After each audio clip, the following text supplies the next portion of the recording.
How you doing? I'm Adam Catterall. Welcome to Catterall's Corner Extra on Sporf. It is former UFC middleweight champion and Hall of Famer and the second best DJ to come out of the northwest of England. I'm number one, by the way. The one and only Mr. Michael Bisping. Mike, before we talk about the trilogy and what to expect at UFC 264, let's take a quick look back at what happened earlier on this year in the rematch, that second encounter which Dustin Poirier won, stopping Conor McGregor to strikes. It was a very different style of Conor McGregor. We're used to seeing light on his feet, that karate wide stance. It wasn't there. He was very boxing heavy. Do you think his mind was fully on mixed martial arts coming into this? You know, obviously that's a popular narrative that he was obsessed with the Manny Pacquiao fight or transitioning into boxing. And I think that's a little unfair to Dustin Poirier, you know, and I think we'd seen that transition from McGregor throughout his last few fights, you know. So, listen, he went out there, he tried to finish the job in round one, you know, and he got tired like he usually does. You know, he's very, very good in the first round, but you can't be a sprinter and a marathon runner at the same time. He went out there, he tried to get the job done, didn't get it done. Poirier can take a better shot at 155.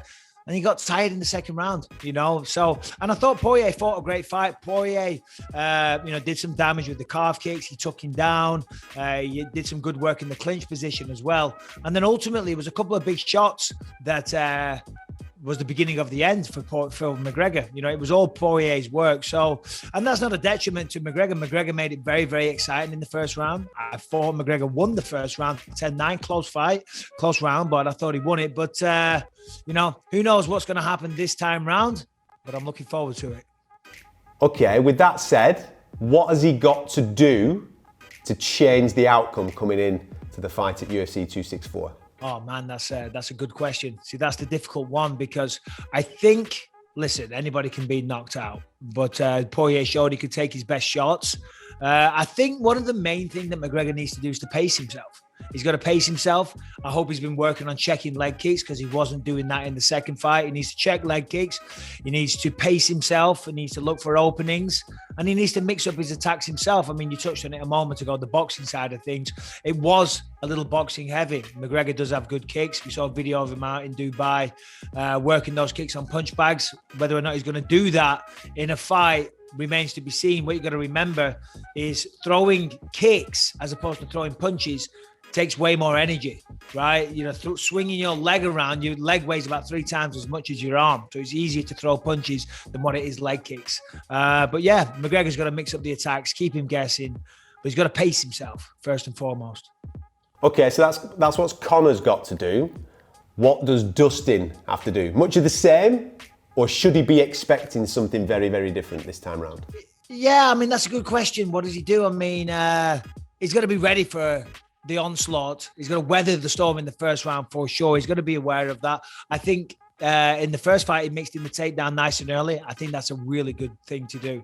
You know, if you can take him down, you know, then it's going to remind McGregor, it's going to take him back to that first fight. And if he mixes up his attacks between takedowns, between kicks, between clinch work and boxing, it's going to keep McGregor guessing. And he's not going to know where the attack is coming from, you know, and then it may have like a hypnotizing effect on McGregor, because sometimes that can happen when you're in there and you want to throw down and the guy keeps trying to take you down, or he's throwing calf kicks and you don't know where the attack is coming. You're waiting for the perfect opportunity to throw your shots because you don't know where theirs is going to come from. And then all of a sudden you're taken down, you're on your back, or you got your calf kicked. When you're going to go block a leg kick, then you get punched in your face. You're like, what's going on? I don't know where the attack is coming from. So that's what Poirier needs to do. You know, same thing, business as usual, really. But he's got to be careful in that first round. Finally, mate, how big in your mind is this fight? Is it the biggest non-title fight that the UFC have ever put on? Biggest non-title fight. I mean, it's certainly one of them. Absolutely, for sure. You know, McGregor always attracts tremendous attention. This will be a very, very big one. And I think mainly because I mean, the second Diaz fight was big as well. But yeah, this one's big because it's one apiece, you know, and certainly McGregor just got knocked out, something we've never seen before. We saw him get choked out a couple of times, but we've never seen him get knocked out, you know, so this is very different. I got to say, you got to give McGregor props. It takes a lot of courage to step back into an octagon with someone that just knocked you out a few months ago with no tune-up fight, no fight to get rid of those demons in your closet, you know, those skeletons. You know, is McGregor going to be a little bit gun-shy? We don't know this, and he doesn't know this, right? Because I was knocked out in my career, and we did a lot of work trying to get over that, you know, a lot of sparring and things like that. And I remember before I walked out, I was incredibly nervous. You know, the pressure was on because I just got knocked out against Dan Henderson. I was fighting in Manchester. If I got knocked out again, it's like, man, it's the end of the road, you know, maybe. So there's a lot of pressure on McGregor here, you know, and as we know, McGregor handles pressure very, very well. He almost seems invincible to it, but he is still a human being at the end of the day. We kind of know what happens to the winner. Whoever wins this fight will probably go on to fight Charles Oliveira for the full title at lightweight. What happens to either men if they lose this fight? Well, I think if Dustin Poirier loses, we've seen it time and time again. The man's a true fighter. He'll just keep doing his thing. You know, he'll continue in his quest. You know, I know for a fact the desire to be undisputed champion of the world burns very strongly in his heart. And he loves who he is. He loves what the UFC has afforded him, the lifestyle that he has and the person that he's become. So I think we'd still see Dustin fight. McGregor, I don't know. I honestly don't know. As we know, the man is very, very wealthy. He doesn't need to fight. I respect the fact that he does fight, you know, but it's something that he loves also. You know, combat is a thrill like no other, you know. So, you know, all the money can't buy that. And all the money in the world can't buy the UFC lightweight championship either. That has to be earned. But if he loses this, there's a potential maybe we're not seeing fight again. Maybe there's a potential that he retires from mixed martial arts and focuses on boxing. We never know. I mean, his ego is what got him so far. Same with all fighters. We need ego. It's our best friend and it's also our worst enemy at times. Will his ego allow him to just be taking random fights here and there, you know, with mid-tier guys? Of course, there's a Diaz trilogy. There's a number of fun, exciting fights that will always generate big money, but who knows? As he said, get in, get rich and get out. Well, he got in, he won 2 belts. He certainly got rich.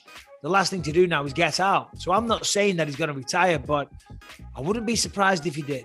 The fans are obviously in for a bit of a treat this weekend. Of course, it's Conor McGregor, Dustin Poirier that's going to grab the majority of the headlines, but the co-main event's a cracker as well. Gilbert Burns, Stephen Thompson. First of all, how do you think that one plays out? I mean, I love both guys, and Burns is a regular on my podcast, believe you me. So I've got to be, what's the word?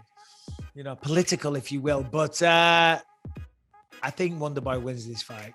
And that's no disrespect to Gilbert Burns. I love Gilbert Burns. I love everything about him. I love the way he carries himself. His boxing is beautiful. He's got heavy hands and his ground game is ridiculous.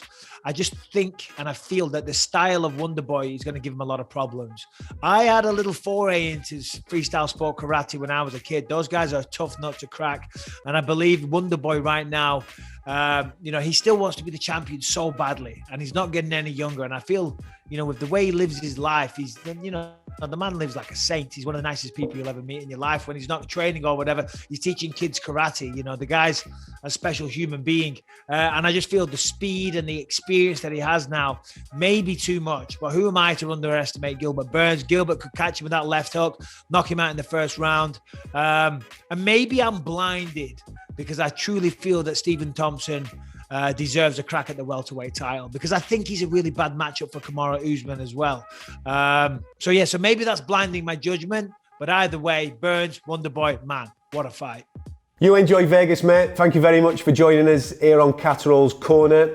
Don't forget to tune in to UFC 264, which is exclusively live in the UK on BT Sport Box Office. The prelims get underway from 1 a.m, which are available on BT Sport 2, but Box Office from 3 a.m. in the morning is where you will be able to find the main card. To order that fight, head to bt.com/sportboxoffice.